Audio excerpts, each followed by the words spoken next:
Сэлгэр уужим орон зай. Хараа баясгах үзмжид хариуцтай. Тансаг давтагдшгүй өнгө төрөх, таныг илэрхийлэх төгс хийцлэл. Тав тухтай амьдрах орчин дизайны өвөрмөц шийдэл. Байгаль орчин дээлтэй ногоон барилга концепц. Таны гэр бүлд тав тухыг билүүлэн аз жаргалтай амьдралыг бадраах үеэс үед өвлөгдөх үнэт өв. Тав тухайн ээлжийн захиалганда урж байна. King Tower Apartment.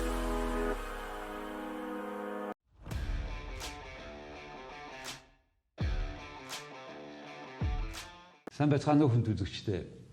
Өнөөдөр манай de facto нэвтрүүлгийн зочноор Dell технологи компани Азийн орнуудыг хариуцсан дэд ерөнхийлөгч Анотай Wettayakorn оролцож байна. Dell технологийн дэд ерөнхийлөгч Анотай Wettayakorn Тайландын Assumption University-г магистрийн зэрэгтээ төгссөн. Dell ажиллахаас өмнө Тайланд дахь Compact компьютер HP-гийн Тайланд дахь салбарт ажиллаж байсан. Мөн 2004 оноос Dell болон мэдээллийн технологийн салбарт ажиллаж байгаа юм. Бизнес стратеги, бизнес хөгжүүл харилцагч, хэрэглэгчийн харилцааны бүхий асуудлыг хариуцсан ажилладаг юм. Good evening. Good evening, Jagao. Welcome to Mongolia. Thank you very much. What is your business in Mongolia? Actually, let's start from that. Thank you so much. First of all, really honored to be with you in this conversation. I'm running a Dell technology business, right, for Asia emerging market. I'm the vice president of the company. Asia emerging markets is spanning 28 countries across Asia, right, from Afghanistan, Pakistan, those South Asia countries. Indochina, right, and including Mongolia and the country in the Pacific region. It's quite broad country, right? So, but on emerging, developing, market for us, yeah. Of Dell Technology. How big is your business in Mongolia? What is the specific of that business in Mongolia? Okay, so I have to say that on IT business here in Mongolia, we are quite a strong player. Right, in this market, and most of the large corporate customer, they actually leveraging our technology from PC business, right? Of course, using for their staff, their workforce, their business operation, and including a data center business, which is like a server storage. Now we talk about cloud. Data, big data. So I think we are all across, the IT landscape for infrastructure and devices. Yeah. And we have a national database center in Mongolia. Exactly. So do they use your technologies as well? Yes. In Mongolia national data centers, they are using our equipment almost like 80% plus, right, in that infrastructure. So, we are really well established here in Mongolia market, and very well accepted and trusted by customer across, from consumer to large corporate customer. Yeah. Well, you said trusted. Yes. Which is so important now in this digital economy, where the personal related data to be in very good and safe hands. Yes.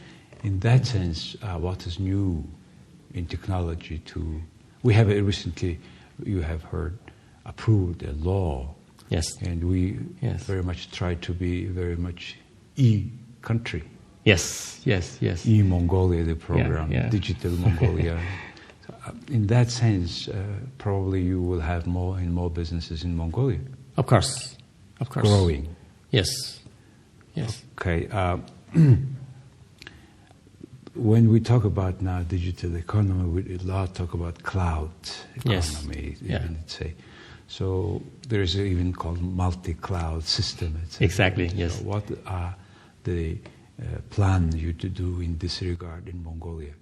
Okay, so there's a few questions here that you asked me. The first one, you talk about a sensitivity of data, data protection, privacy. I think this is a big thing, right, for everyone in the world, right, including us as a technology company, people like yourself, Mongolian people, company as well. So I would say that the more you use technology, Okay, the more the country is moving to the economy or the digital country, digital nation, so on and so forth. Higher risk, we're actually having more exposed as well. Because those cyber threat is actually looking for something that is valuable for them, which is data, right? The customer data. For Dell Technology, we are so much concerned, and we drive a lot of innovation initiative as well to help our customer protecting that data. First thing first, as a company, we actually having a moonshot goal, which is a social impact plan, right? Okay. Apart from sustainability, diversity, Moonshot goal? Yeah, moonshot goal. We said this is a moonshot goal. We look for like 2030, that we want to be like a greeners company. By 2050, we want to be like a zero emission company, right? And also we drive diversity. But on the other hand, we uphold, right? So the ethics and privacy is very strictly. We develop technology that makes sure that we are having the governance process to protect our customer privacy data. On the other hand, we have part of our business, right, that drive data protection, cyber security, cyber resiliency kind of thing to help our customer protect the most important asset, which is data. Because nowadays, the approach on protecting data has changed. You mentioned about multi-cloud. Your data is no longer just in your on-premise data center or devices. Your data can be in a private cloud, public cloud, software as a services, edge, telecom cloud, so on and so forth. Then, we need to have the holistic view on protecting the data across multi-cloud world, right? And also, having very detailed plan from protecting data, detecting any intruders, how you have a policy to respond to that incident, and then worst case scenario, if you cannot protect, they get something from you, how you can recover your flash data so you are not disrupt the business and you not lose credibility and trust to the customer. So that is our part of the business as well. To guarantee the continuity of businesses in any case. Exactly. In that sense, cloud, in physical terms, your data is somewhere which you not necessarily all the technical people knows where is your data. And for example, maybe, I don't know, what data is now in Texas somewhere. Got it. But however, when we talk about multi-cloud, the same data in the same cloud, in many clouds, or it's partially one is there, partially one. How does it work? All right, this is a very good question, right? I try to make sure I speak in the a normal language that people can understand. So back before 15 years ago, right? So we all know that every company have their own data center. Yes, they build their data center. The room, protect the room. Very cold. You get in, right? So then that's where your data was, right? Before 15 years. After 15 years, because cloud is with us nearly 15 years, it's just like the other technology is developed and mature, right? At first stage, we know cloud from the public cloud player, like people like Amazon, Google, Azure, right? They are public cloud player. But along the way, cloud has developed and matured. People, instead of using just one public cloud, they start using a multiple cloud. Maybe some application is run on Amazon, some application is run on their on-prem data center. Some they consume as a services somewhere else. So from just one cloud, become hybrid cloud, become the multi-cloud, whereby they have many cloud locations. So cloud is not a place. It is the operating model, where the customer can, get some advantages. For example, quick provisioning. Tomorrow, if you want to run a new application, in the past you have to procure a new server, implementation maybe take 2-3 months, But with the agility of the cloud, you can actually run the application right away tomorrow by quick provisioning. and it can scale near limit, right? Near unlimited kind of thing. So that is the advantage you can get. But with multi-cloud, you have to make sure that you can actually seamless delivers, right? To the customer, no matter where data and app is. Yes. That's where they'll come in, right? To help them connect, and having consistent experiences across, no matter where your data is. That is what we call multi-cloud. So, in short, right? So we saw that organization today evolve from just one data center in their on-prem, now multiple location, and then to the multi-cloud where they connect everything in a seamless manner, consistent experiences, and best outcome to the customer and themselves. In that sense, at which level we are in Mongolia, and how do you see in near future that your innovation in Mongolia, the strategy? Yeah, you will be very surprised. I have to say that, the computer literacy in Mongolia is quite high. The people I know, the customer we experience with, they all very technology kind of savvy. They know everything. So then the adoption is very fast, right? So comparing to past many years, I think in the past 2 years under the pandemic, things has accelerated, right? We saw the customer now thinking about having more than one location, one cloud, and also expanding to the edge platform, edge cloud as well. Edge is one kind of cloud. For example, in Mongolia, you have a lot of mining facility. In mining facility, you need to get some data from equipment, machine, environment, so on and so forth, and you have to make decision right away. For safety reasons, for productivity, for so on and so forth. You need edge computing located at the mining, right? That can produce data using AI machine learning to analyze data right away before sending back to the core data center or to the cloud. So that's where the customer in Mongolia, especially the corporate customer, they're thinking about having multiple locations to optimize the cloud economy. And what we are doing today, so we are start working with some of our partners, some of the telco, right, in setting them up as the cloud, the local cloud operation as well.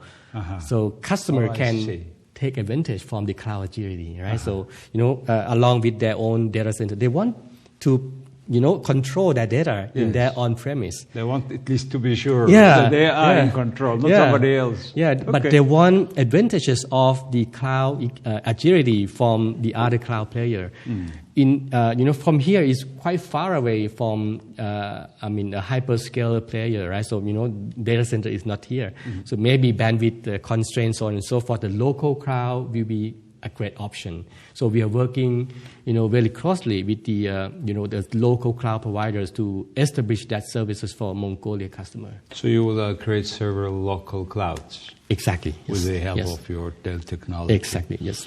Well, you said a very interesting thing is that, say, in the mining environment, we are set, say, now in our largest mine, 1.5 kilometer deep inside. It's an enormous job to have this safety, security of the employees, and yet they are working in normal conditions, making right decisions in any case.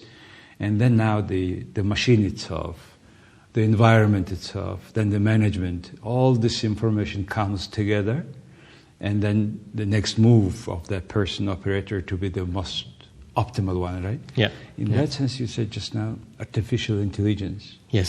How much artificial intelligence is utilized in Mongolia, and what is the trend or strategy here to use it more, because it will save a lot energy, time, money? I don't have the figures today on how much they consume this technology, but I can say that is a growing trend, right? As you already said, a safety reason in the mining underground is very important. In the past, you have some sensor, right? And then the people at the site have to watch out, monitor the sensor closely. Electromagnetic, some kind of chemical composite, so on and so forth, that can be dangerous for the human being. But by using technology, you have edge computing. Edge computing connect to the IoT sensor. You may have like a multiple kind of sensors in the mining location. Edge computing, what is the principal difference Edge, with ordinary computing? Okay, it's a platform. Okay. It is part of the cloud ecosystem. I see. Right? In your large, like a mining company, in their headquarters, they might have their own on-premise data center. Yes. They might have some application run on some public cloud or software as a services. And in the meantime, they have the edge cloud, edge computing in their respective location, remote location. Because kind of a local real-time cloud. Yeah, because real-time data analytic needed. That's why, for example, some incident happen in the manufacturing or mining location. You need to make decision right away. You cannot wait for someone to send the data back to the public cloud or private cloud to make decisions. That's why AI has to run on the edge cloud, right? Edge cloud should be able to have the capability or competency to help analyze a quick data that you can make immediate decision or automate, right? Like a shutdown or alert some of the noises that alert the people that okay, danger's coming, right? So I think that is the faster needed. reaction we need. Exactly. Then with the AI, we need about this 5G technology. That's right. And That's yet, right. Mongolia is one of few countries where we not yet have 5G. Yes. And some operators say, no, 5G is so expensive and you need some time so the consumers know about that. And yet consumers will know only when they have the 5G. Yeah. And so, you know what I mean, this reluctance in economy to invest now than to get back afterwards. Right. And when 5G comes to Mongolia, you think? From what I see, I discussed with a few telco provider here. Yes. I know that they are under test and development, right, on the 5G. I think what people question is what is the use case? Yes. How are you going to utilize and make 5G real profitable, right? And yet, without knowing yourself, there is already need, like we talked about AI, which needs to be very quick. Exactly. Now, in particular, the e-machine comes, e-car comes, e-vehicle, then the reaction to it, even the driverless car, so much reaction, so much fast, which only can be provided by 5G only. Yes, that's right. I don't think Mongolia in a position that you're resistant to this technology. No, right, it will come. But somebody is to invest there. Yes, that's right. By the way, up to now, 4G, operators usually were investing into this infrastructure. Yes. For example, just in a very simple language, the antennas to be, say, a kilometer from each other. Now with 5G, you need a lot antenna. Yes. Which is expensive. Yeah. And instead now, one operator doing, say, whole nation is doing together. Is it the approach? Is it the approach in China, Thailand, Japan? Or its operators are still doing? Yeah, so I think 5G is now very popular in the open system, right? Whereby we have technologies, right? Open RAN that can help a telco save more costs, to operate like a private 5G network, things like that. That's why in Dell Technologies we are now investing for the futures, right? You will see us that invest a lot of people on telco, R&D, 5G, edge computing. It's all ecosystem, Yes. I think, when we talk about edge computing, right, that will be a use case that make 5G real, and in the futures, in every location you need edge, right? For example, in retail store. Yes. One retail store, you need one edge. Yes. Right? One retail store, right? Retail outlet, you need one edge. Edge computing, right? Or in manufacturing site, you need one edge, right, to produce the data. Because whoever that can get inside of the data real time, right, will actually win.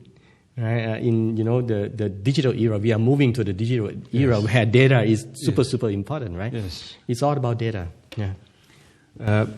You have been working also in health sector.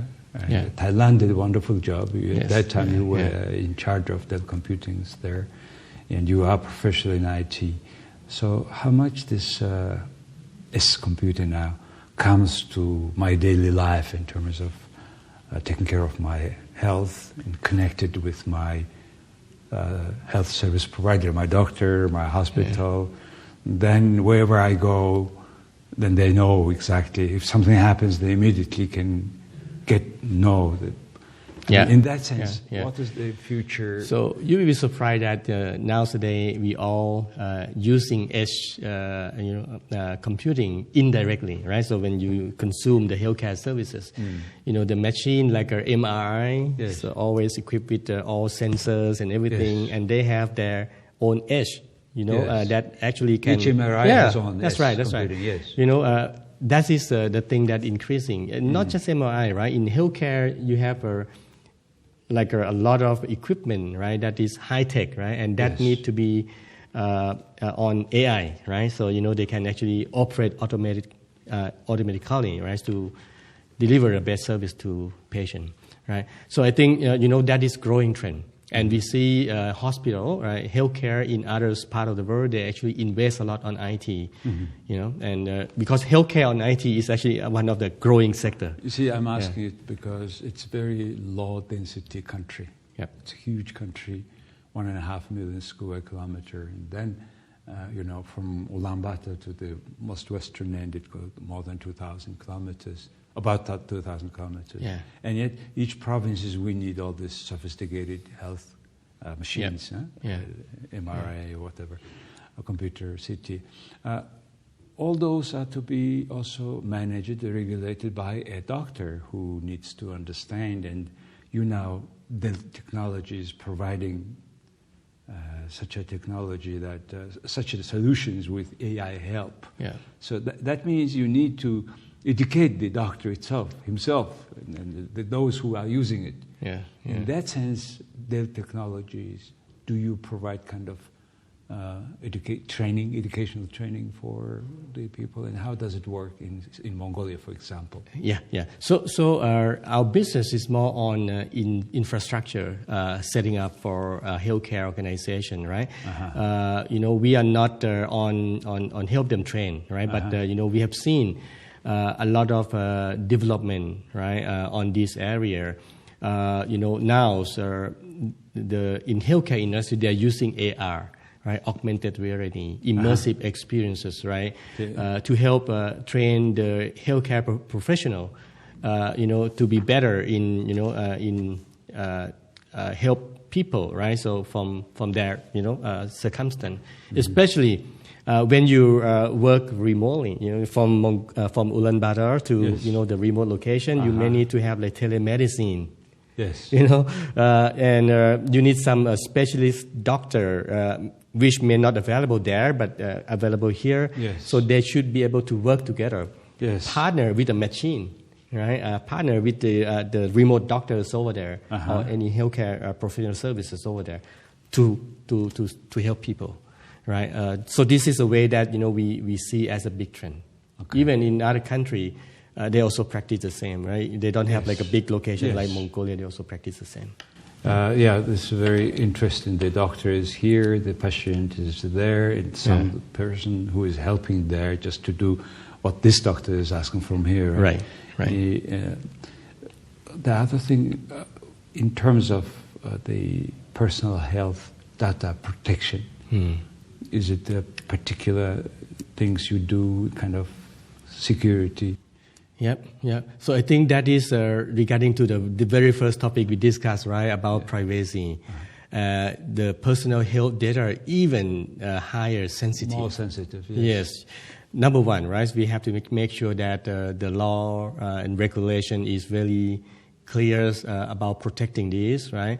Which I'm sure every country, including Mongolia, have that. Yes. Law enforcement, then technology. Yes. That all has to be, included into the only operation. Certified people have to access with your consent. Yes. To your, in particular, health data. But the most important, people. Yeah, most of the case, right? The problem is happen because of the people, right? So we need to make sure that we train our people. We actually consistently, right? So educate them, right? So how to protect.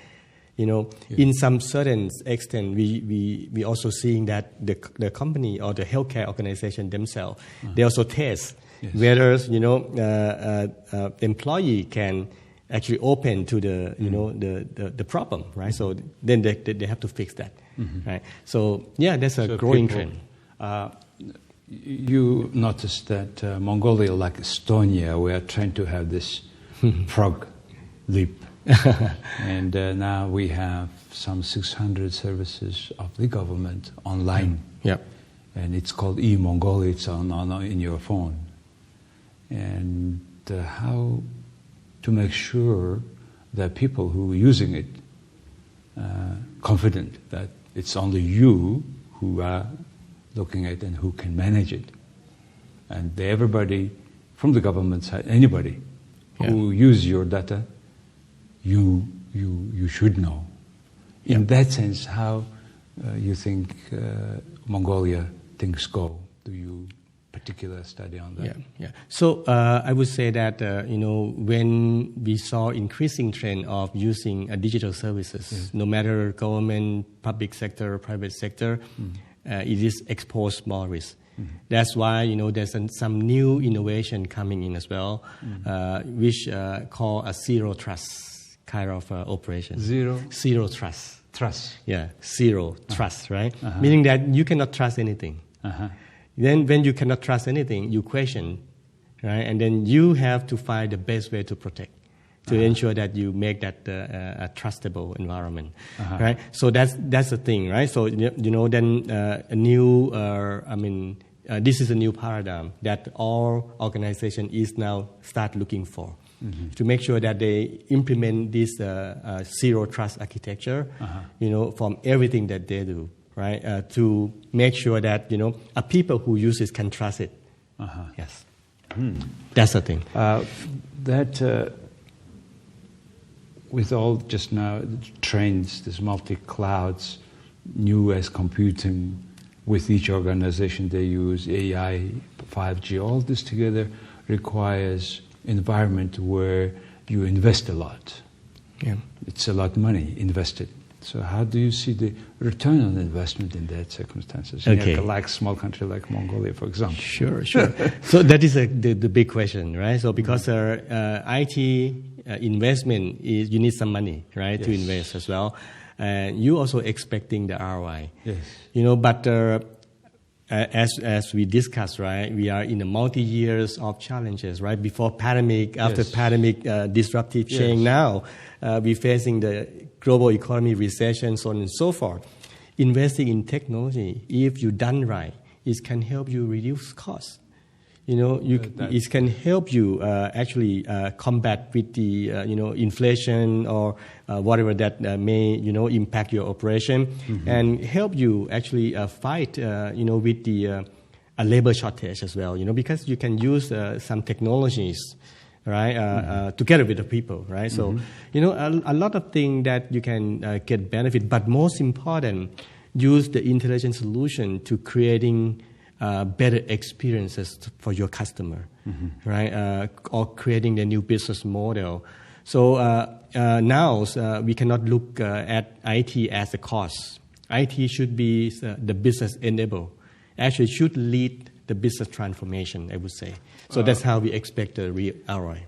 Yes, it substantially reduces your cost, which people are to know before you sell your technology, your solutions, people to understand completely that this is good for you, it reduces your cost, etc., right? So it's education matter also. Yeah. So your marketing is to also go with that too. Yes, of course. To show how does it save your cost, right? Yeah, that's right. That's right. I'm just, as an individual, just wondering, it is reducing labor. Less and less people work in particular industry where you use the IT. So what is the best experience in the world, in particular Southeast Asia, where many people live and work, to redirect their force into new businesses. Right. What do you do? I want to say that technology is not aimed to reduce people. Correct. Right, but their role will be changed. It's efficiency. Their role will be changed. Yes. So that's why a reskill, or retrain or develop the future skill is so important, right? In Dell Technologies, part of our moonshot goal as well, we support a lot in the STEM education, especially for youth and women, right? So we're trying to create more women intake. Right, so because we know that whenever the technology is growing, we need to change the skill set of people so they can actually partner with machine. Yes, and creating the better outcome. Right, that's what we want. Also, it's school level education too. Right, how to get these young people loving IT. Correct. Just it's like daily consumption. Right? Yeah, when I was young. Graduated in the high school, one of my female friend want to study engineer, and she enrolled to the engineering school. She's only one woman in the class, but nowadays it's changed, right? And when you look at the engineering class or computer, you see more girls and women, right, enroll themselves to the STEM education. That is a big future of the workforce that we can create, more skillful on tech. Right, for women and girls. So you will not face the shortage in the future in terms of new skill. This STEM education for women is so important. Yeah. I hope Dell Technologies will be one of the leading force in Mongolia, since you have almost all our larger customers and personal and the corporate customers. And I think it's so key. Yes. Your Dell Technology is also working in STEM, say having a particular award, let's say, like you do with the golf, by the way. Yeah, thank you so much. Thank you very much for. Thank you so much. As a president of Mongolian Golf Association, I would like to thank you for in a row 4 years already. 4 years already. Apart of that, we actively work with the Women in Tech, Mongolia chapter as well. So we engage with them a lot and in many activities to promote this. That's so nice to see that particular tangible contribution on your side, and I would like to thank you again. I appreciate it. And really, it's not only your company, it's really common case to get people educated in IT. Yeah. Right. In particular, the women and youth is a very good point. Yep. Thank you very much for what you do. Thank you. Thank you. Appreciated your support as well. Thank you. Yes. За хүнд үзэгчтэй өнөөдөр манай de facto нэвтрүүлгийн зочноор Dell технологи гэж компани байгаа тийм Dell Technology. Энэ Азийн орнуудыг хариуцсан дэд ерөнхийлөгч Anothai Wettayakorn оролцлоо.